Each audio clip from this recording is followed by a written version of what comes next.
विद्यार्थी मित्रांनो नमस्कार. जर तुम्ही हा व्हिडिओ पाहत असाल तर एक गोष्ट नक्की आहे. 10वी बोर्ड परीक्षा अगदी तोंडावर आलेली आहे. कदाचित फक्त 7 दिवस उरलेले आहेत. मनात विचार चालू असतील, आता काय करायचं?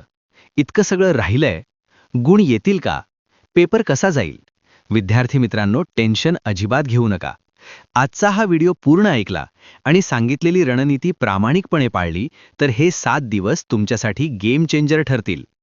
आज आपण पाहणार आहोत 10वी बोर्ड परीक्षा 2024 साठी शेवटच्या आठवड्याची परफेक्ट रणनीती. हा आहे तुमच्यासाठी तयार केलेला गुण वाढवण्याचा ॲक्शन प्लॅन. विद्यार्थी मित्रांनो, लक्ष देऊन ऐका. परीक्षेच्या शेवटच्या आठवड्यात नवे वाचून टॉपर होत नाहीत, तर जे वाचलंय ते नीट वापरणारे विद्यार्थी यशस्वी होतात. आता अभ्यास कमी करायचा नाही, पण अभ्यासाची दिशा बदलायची आहे. हा आठवडा पॅनिक करण्यासाठी नाही, तर स्मार्ट प्लॅनिंगसाठी आहे. विद्यार्थी मित्रांनो, हा नियम मनावर कोरून ठेवा. नवे वाचू नका, जुन्याची उजळणी करा. शेवटच्या आठवड्यात सगळ्यात मोठी चूक कोणती असते माहितीये? सगळे धडे पुन्हा नव्याने वाचायला बसणे, नवीन कठीण टॉपिक सुरू करणे, पूर्ण पुस्तक सलग वाचण्याचा अट्टहास. हे सगळं केल्याने मेंदू गोंधळतो आणि आत्मविश्वास कमी होतो. मग करायचं काय? विद्यार्थी मित्रांनो, फोकस करा. तुम्ही वर्षभर काढलेल्या नोट्स वाचा, माइंड मॅप्स वापरा, मागील 2-3 वर्षांच्या प्रश्नपत्रिका सोडवा. फक्त उजळणी करा. लक्षात ठेवा, पेपरमध्ये नवीन काही येत नाही, पण विचारण्याची पद्धत बदलते. आता येतो सगळ्यात महत्त्वाचा भाग, वेळेचे नियोजन. दिवसाचे 3 भाग करा. सकाळ. विद्यार्थी मित्रांनो, सकाळी मेंदू सगळ्यात फ्रेश असतो, म्हणून सकाळी कठीण विषय अभ्यासा.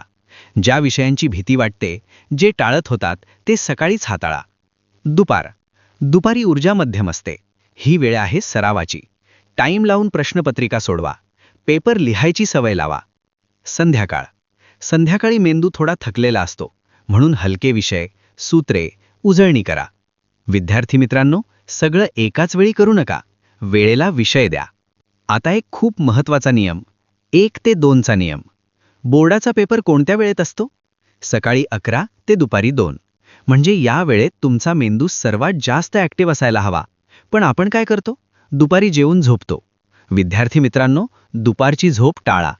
11 ते 2 या वेळेत सराव पेपर सोडवा, टायमर लावा, शांत बसून पेपर लिहा. याचा फायदा काय होईल? परीक्षेच्या दिवशी झोप येणार नाही, मेंदू लगेच ॲक्टिव्ह होईल. आता विषयानुसार काय करायचं ते पाहू. गणित आणि विज्ञान. सर्व सूत्रे स्वतः लिहून काढा. आकृत्या न पाहता काढायचा सराव करा. हॉट्स प्रश्नांचा सराव करा. भाषा विषय. लेखनाचा फ्लो सुधारवा. उत्तर नीट मांडायचा सराव करा. व्याकरणाचे नियम एकदा नजर टाका. कमजोर विषय. ज्या विषयात आत्मविश्वास कमी आहे, त्याला जास्त वेळ द्या. जिथे कमी गुण मिळतात, तिथेच फोकस करा.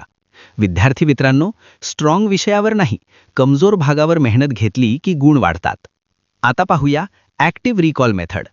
प्रश्न वाचा, डोळे बंद करा, उत्तर आठवण्याचा प्रयत्न करा. आठवलं नाही तरच पुस्तक उघडा. ही आहे मेंदूची खरी परीक्षा. वाचत राहणं सोपं आहे, पण आठवणं कठीण आहे. आणि परीक्षेत आठवलेलं लिहायचं असतं. विद्यार्थी मित्रांनो, मेंदू हा पण एक अवयव आहे. त्याला योग्य इंधन लागतं. काय खायचं? घरचं साधं जेवण, फळं, भाज्या, भरपूर पाणी. काय टाळायचं? जंक फूड, कोल्ड ड्रिंक्स, जड जेवण. लक्षात ठेवा, तुम्ही जे खाता त्याचा थेट परिणाम तुमच्या मेंदूवर होतो. 7 ते 8 तास झोप अनिवार्य. झोप नाही तर अभ्यास लक्षात राहणार नाही. 60-10 नियम पाळा.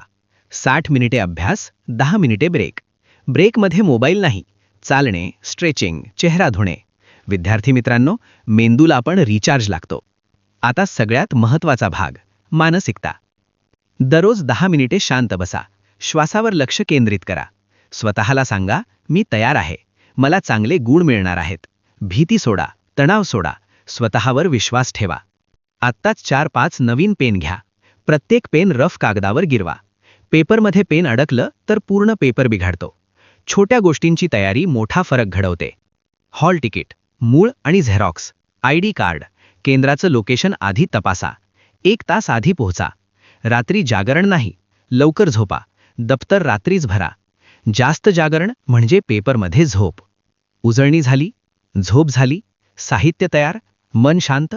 जर उत्तर हो असेल तर तुम्ही तयार आहात. व्हिडिओ, प्रश्नपत्रिका, नोट्स फक्त रिव्हिजनसाठी वापरा. नवीन काही सुरू करू नका.